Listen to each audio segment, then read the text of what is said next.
आज मैं आपको बताऊंगी दोस्तों कि ये कलयुग दौर का आरंभ कैसे हुआ, कलयुग धरती पर कैसे आया।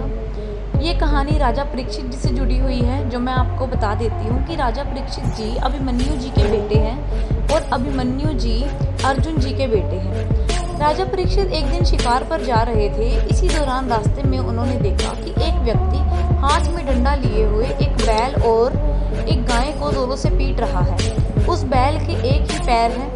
यह देखकर राजा परीक्षित क्रोधित हो गए। उस व्यक्ति से पूछा, तू कौन है और जो ये तू अत्याचार कर रहा है, इसके लिए तुझे मृत्यु दंड मिलेगा। राजा को क्रोध से देखकर कलयुग उनके चरणों में गिर गया और क्षमा याचना करने लगा। राजा परीक्षित ने उसे माफ कर दिया, लेकिन साथ ही वो ये समझ गए थे कि ये पूरी क्या माया है। दरअसल वह जान गए थे कि एक पैर वाला बैल धर्म है और गाय के रूप में धरती माता है। साथ में उन्हें ये ज्ञात हो गया था कि यह कलयुग है। राजा परीक्षित ने कलयुग को चेतावनी देते हुए कहा कि उन्होंने इस कृत्य के लिए तो क्षमा कर दिया है, लेकिन वह उनके राज्य की सीमा से बाहर चला जाए। इस पर कलयुग ने भगवान ब्रह्मा के नियम की दुहाई देते हुए कहा, महाराज, आपका शासन पूरी धरती पर है, ऐसे में मैं कहाँ जाऊँ? नियम के अनुसार मुझे यहाँ रहना है। ऐसे में आप कुछ उचित स्थान मुझे दे दें जहाँ पर मैं रह सकूं। तो राजा परीक्षित ने कहा, ठीक है। तो कलयुग ने उनको बहुत गिड़गिड़ाया तो उसे 5 स्थान प्राप्त हुए। राजा परीक्षित ने बोला, जहाँ पर जुआ खेला जाता है, मदिरा सेवन किया जाता है, पर स्त्री गमन किया जाता है, हिंसा होता है, वहाँ पर तुम रहोगे। और साथ में सोना, जो बुरा सोना है, मतलब जो लूट कर लाया गया सोना है, एक तुम उस सोने में रहो।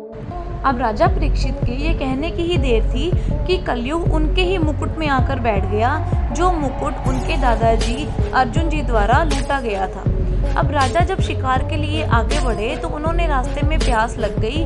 वह प्यास से मौजूद शमीक ऋषि के आश्रम में गए और जल के लिए आवाज लगाई। उस टाइम ऋषि शमीक ध्यान में लीन थे और उन्होंने कोई उत्तर नहीं दिया। बस यही कलयुग ने अपना पहला असर दिखा दिया। उनके सिर पर कलयुग बैठा होने के कारण उनकी बुद्धि भ्रष्ट गई और उन्होंने ऋषि का अपमान कर दिया और वह बहुत ही क्रोधित हो गए। उन्होंने ऋषि शमीक को परेशान करने के लिए एक मरा हुआ सांप उनके गले में डाल दिया। यह जब ऋषि शमीक के बेटे को पता लगा तो वह उस समय गंगा नदी में स्नान कर रहे थे और उन्होंने पानी को हाथ में लेकर राजा परीक्षित को 7 दिनों के अंदर तक्षक नाग से डसकर मृत्यु हो जाने के लिए श्राप दे दिया। और ऐसा ही हुआ।